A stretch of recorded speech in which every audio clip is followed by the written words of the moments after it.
o Elon Musk, se eu não me engano, agora não me lembro se foi ontem ou se foi hoje de manhã, porque as coisas aconteceram muito depressa, publicou uma resposta ao Alexandre de Moraes, um desafio ao Alexandre de Moraes, uma peitada no Alexandre de Moraes, dizendo: por que tanta censura no Brasil? Por que você está censurando tanto o Brasil?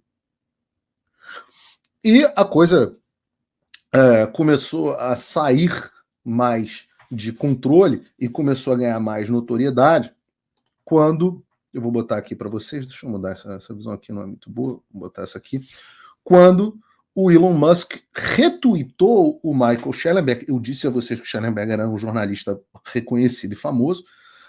Ele retweetou dizendo: essa censura agressiva parece violar a lei e a vontade do povo do Brasil.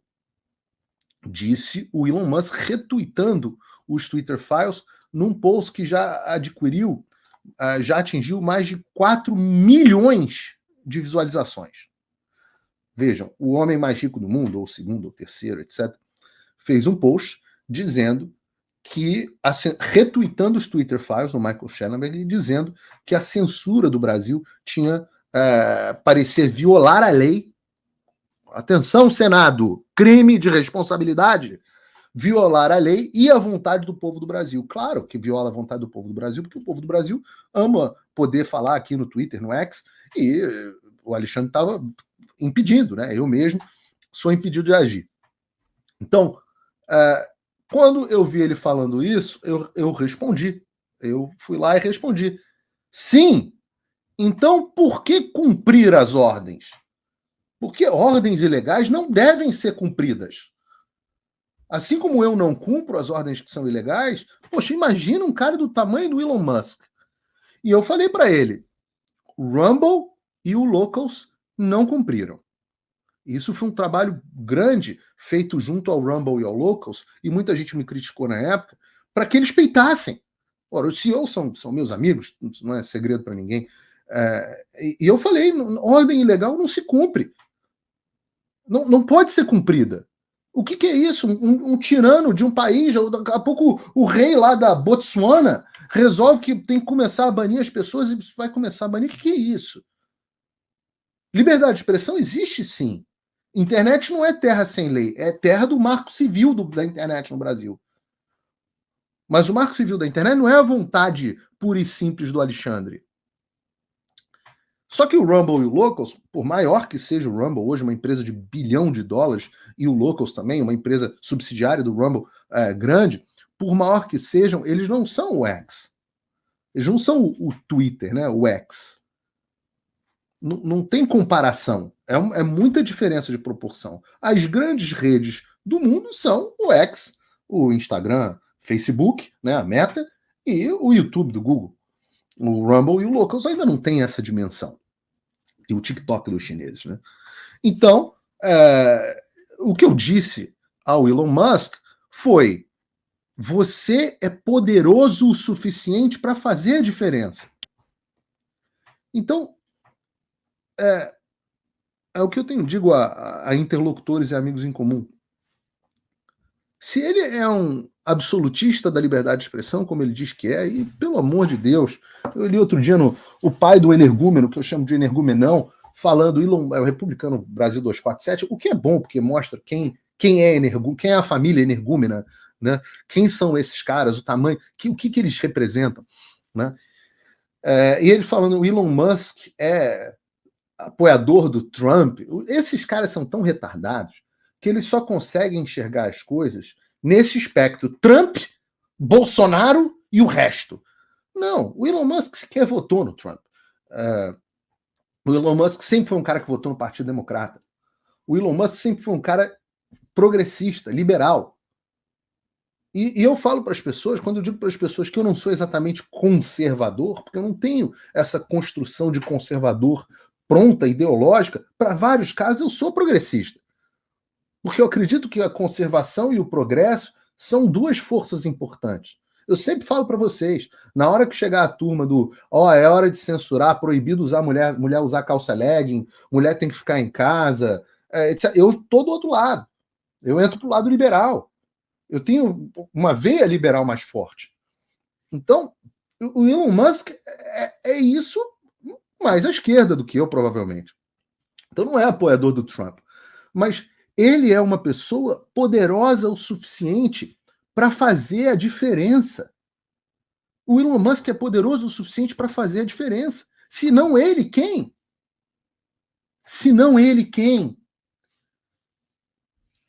Ora, nós vimos no Twitter File que os donos do Google, o pessoal, esses caras estão no bolso. Eles fazem parte. E quando o Elon Musk comprou o Twitter, na época Twitter, agora X, ele comprou para restabelecer a liberdade de expressão.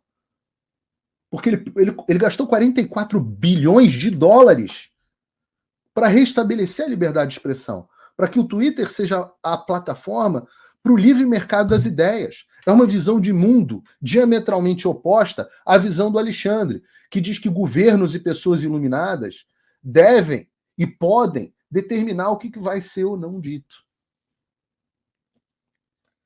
Então, eu falei para ele, você é poderoso o suficiente para fazer a diferença. E eu fiquei, obviamente, muito honrado pelo fato de que o Elon Musk me respondeu. E não é a primeira vez que ele me responde, ele sempre foi muito gentil comigo. Mas ele respondeu o seguinte: nós estamos levantando todas as restrições. Nós estamos levantando no sentido de retirando, lifting, né? Nós estamos tirando todas as restrições. Esse juiz aplicou multas gigantescas, ameaçou prender os nossos empregados e cortar o acesso do X no Brasil. É um mafioso, porra. A margem da lei, porque o X não quis descumprir a lei do Marco Civil da Internet. A lei, eu digo que é a margem da lei, digo que é um marginal que age à margem da lei pelo seguinte: o PL 2630, o PL da censura, não foi aprovado. Não existe lei que dê ao governo o poder de fazer isso. Ainda que fosse aprovado, se existisse uma corte constitucional no Brasil, ele seria decretado inconstitucional por violar o artigo 5º e o direito de liberdade de expressão e liberdade de imprensa. Se houvesse corte constitucional, um PL 2630 seria derrubado. Só que a corte constitucional é a corte marginal. É a corte que fala assim, não existe lei, faz pressão para que aprove a lei. O Congresso não apoia. E ele fala, então eu vou legislar na base da canetada, com uma resolução do TSE.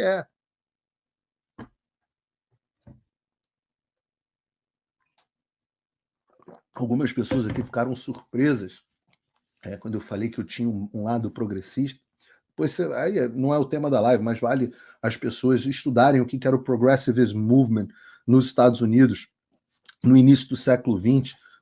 Para mim, um dos grandes presidentes da história americana, talvez o meu predileto, o Teddy Roosevelt, não o Franklin Delano, o Teddy, presidente na virada do século, que fez com os Estados Unidos, eles viviam um problema muito parecido com o que o mundo vive agora, e devolveram o poder para o povo, movimento sufragista, etc, etc. É isso que você chama de...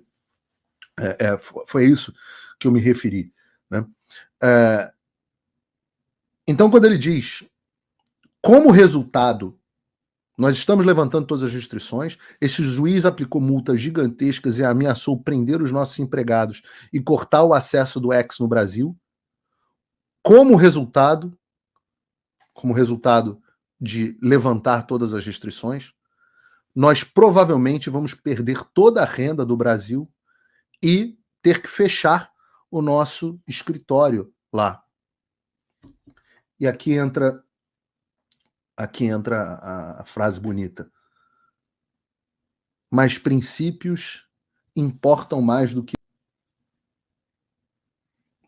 Eu me lembro de ter muito essa discussão com o Fernão Lara Mesquita, meu querido Fernão Lara Mesquita, de quem eu gosto muito, entrevistei aqui no canal recentemente, muito inteligente, cara que assim, agrega demais, mas eu tinha um ponto de divergência fundamental com ele.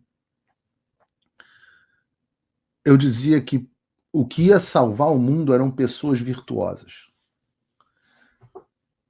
Ele achava que não, que o importante era você ter mecanismos de incentivo na democracia para que e ele tem uma certa razão nisso, para que os políticos estejam sempre em xeque, etc. E eu falava, não, não, não.